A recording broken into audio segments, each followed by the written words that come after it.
नमस्कार, मैं हूं आपके साथ गौरव राजेंद्र। बुलेटिन की शुरुआत करते हैं। हरियाणा के मुख्यमंत्री नायब सिंह सैनी ने हरियाणा सचिवालय में श्री गुरु तेग बहादुर जी के 350वें शहीदी दिवस के उपलक्ष्य में प्रदेश भर के छात्रों में निबंध लेखन और सुनो कहानी श्री गुरु तेग बहादुर जी की आयोजित प्रतियोगिता का वर्चुअल शुभारंभ किया, जहां इस अवसर पर मुख्यमंत्री ने श्री गुरु तेग बहादुर जी के अदम्य साहस, त्याग और सर्वोच्च बलिदान को नमन करते हुए कहा कि गुरु साहेब का जीवन सत्य, साहस और मानवता की अनुपम मिसाल है।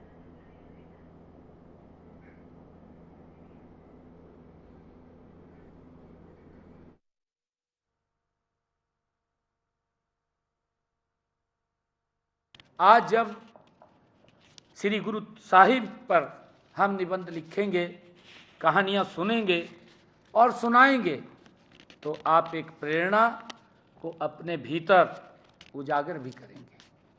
वह प्रेरणा है कि अन्याय के समय मौन नहीं रहना, बल्कि न्याय का साथ देना, निडरता के से सत्य का साथ देना। यही प्रेरणा आप सबके जीवन का मार्ग है।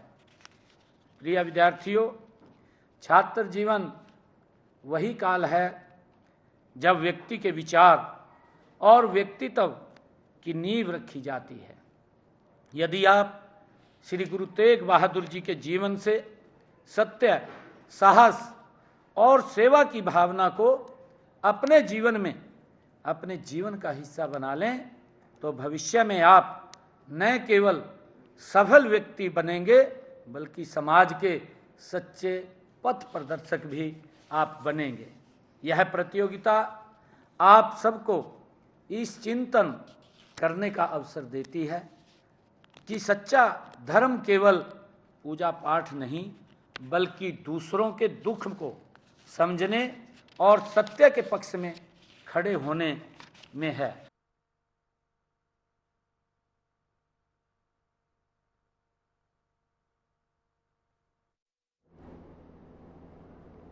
चंडीगढ़ में हरियाणा कैबिनेट की अहम बैठक हुई और बैठक की अध्यक्षता सीएम नायब सिंह सैनी ने की, जिसके बाद सीएम सैनी ने प्रेस कॉन्फ्रेंस कर बताया कि 12 सरकारी और 2 गैर सरकारी एजेंडों पर चर्चा हुई है।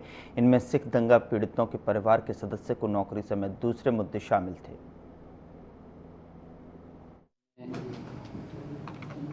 12 हमारे ऑफिशियली और 2 अनऑफिशियली एजेंडे आज इसमें आए हैं। एक एजेंडा विड्रॉ किया गया कि आदरणीय नरेंद्र मोदी जी के नेतृत्व में हमारी सरकार ने 1984 के सिख विरोधी दंगों के पीड़ित परिवारों के दर्द को समझते हुए उनके परिवार के एक सदस्य को रोजगार प्रदान करने का हमने निर्णय किया था। इसकी घोषणा मैंने विधानसभा पटल के ऊपर की थी मानसून सत्र में। अभी ऐसे पीड़ित परिवार के मैंने कहा था कि एक सदस्य को हम HKRN के माध्यम से उनको नौकरी दी जाएगी। मंत्रिमंडल ने ये निर्णय किया है कि उस समय जो हरियाणा के निवासी थे जिनकी मृत्यु दंगों के दौरान, चाहे वो हरियाणा से बाहर भी हुई है, आज ये निर्णय किया गया कि चाहे 1984 के दंगों में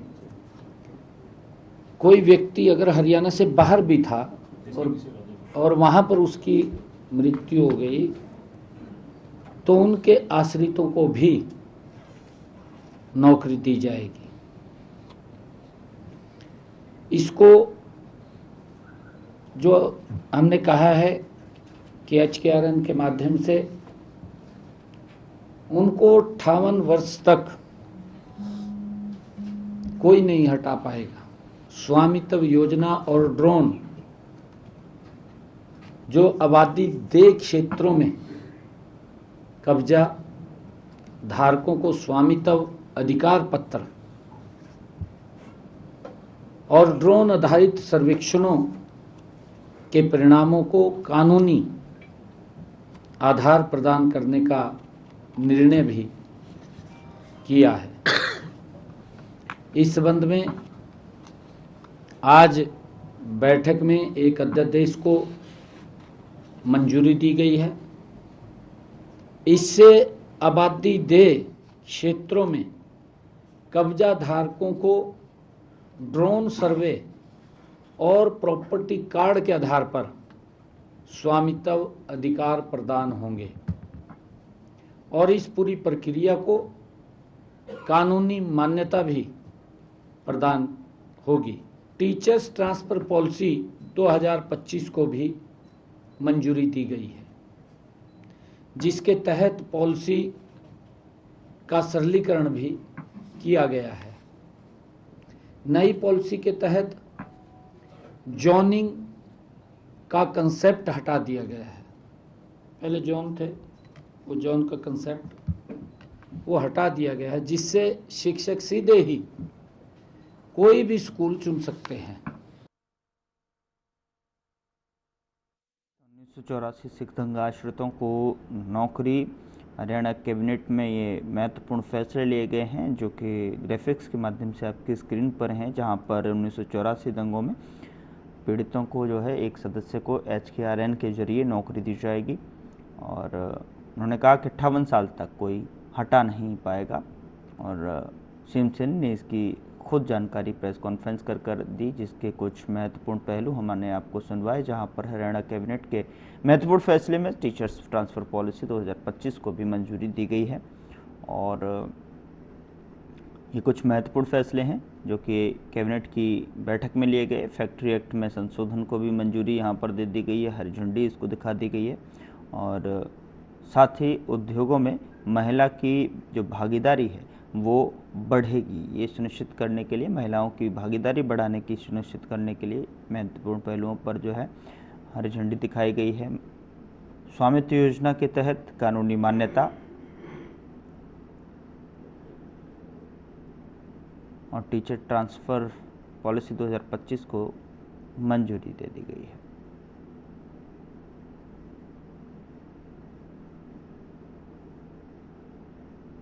शहीदों के आश्रितों को नियुक्ति में छूट भी मिलेगी।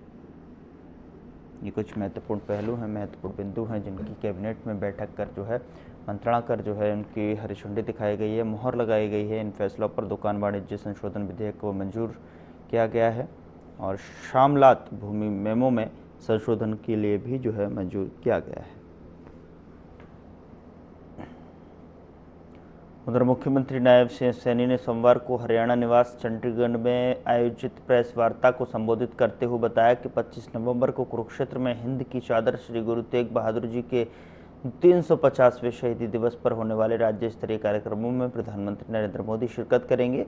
इसके अलावा प्रधानमंत्री अंतर्राष्ट्रीय गीत महोत्सव में भी शामिल होंगे। धर्म कुरुक्षेत्र में 15 नवंबर से शुरू होने वाला 10वां अंतर्राष्ट्रीय गीत महोत्सव 5 दिसंबर तक चलेगा, तो वहीं पहली बार ये महोत्सव 21 दिन तक चलेगा। उन्होंने कहा कि अंतर्राष्ट्रीय गीता महोत्सव में संस्कृति, ज्ञान और आध्यात्मिक का अलग ही संगम देखने को मिलेगा। साथियों, कुरुक्षेत्र में हर साल आयोजित होने वाले अंतर्राष्ट्रीय गीता महोत्सव के सफल आयोजन में स्वामी जी की सक्रिय भागीदारी और मार्गदर्शन रहता है। हमें खुशी है कि इस बार 10वां अंतर्राष्ट्रीय गीता जयंती महोत्सव धर्म क्षेत्र कुरुक्षेत्र में 15 नवंबर से शुरू हो रहा है और 5 दिसंबर तक चलेगा। ये पहली बार यह महोत्सव 21 दिन चलेगा। इस महोत्सव में संस्कृति, ज्ञान और आध्यात्मिकता का अलग ही संगम देखने को वो मिलेगा। आप सब जानते हैं कि माननीय प्रधानमंत्री आदरणीय नरेंद्र मोदी जी ने वर्ष 2014 में कुरुक्षेत्र आगमन के दौरान आदरणीय मोदी जी ने कहा था कि कुरुक्षेत्र को गीता स्थली के रूप में पहचान दिलाने के लिए हर संभव सरकार द्वारा प्रयास किए जाएंगे। उधर चंडीगढ़ स्थित हरियाणा निवास में श्री गुरु तेग बहादुर जी के 350वें शहीदी वर्ष को लेकर सर्वदलीय बैठक शुरू हुई। बैठक में मुख्यमंत्री नायब सिंह सैनी, कैबिनेट मंत्री अनिल विज और बीजेपी के प्रदेश अध्यक्ष मोहनलाल बड़ौली समेत तमाम गणमान्य मौजूद रहे। साथ ही आपको बता दें कि बैठक के बाद रात्रि भोज का भी आयोजन रखा गया। तो हरियाणा निवास में ये सर्वदलीय बैठक हुई, जहां पर तमाम बड़े चेहरे इस बैठक में भाग लेने के लिए पहुंचे। सीएम सैनी की अध्यक्षता में ये बैठक हुई है। 350वें शहीदी वर्ष को लेकर इस बैठक पर चर्चा हुई। साथ ही रात्रि भोज का भी इंतजाम यहाँ पर किया गया। सर्वदलीय बैठक हरियाणा निवास में हुई, जहां पर सीएम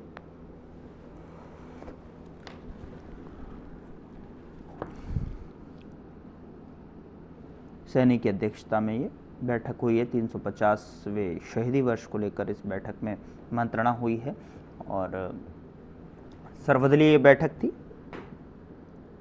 कि उसके बाद रात्रि भोज का भी प्रबंध किया गया।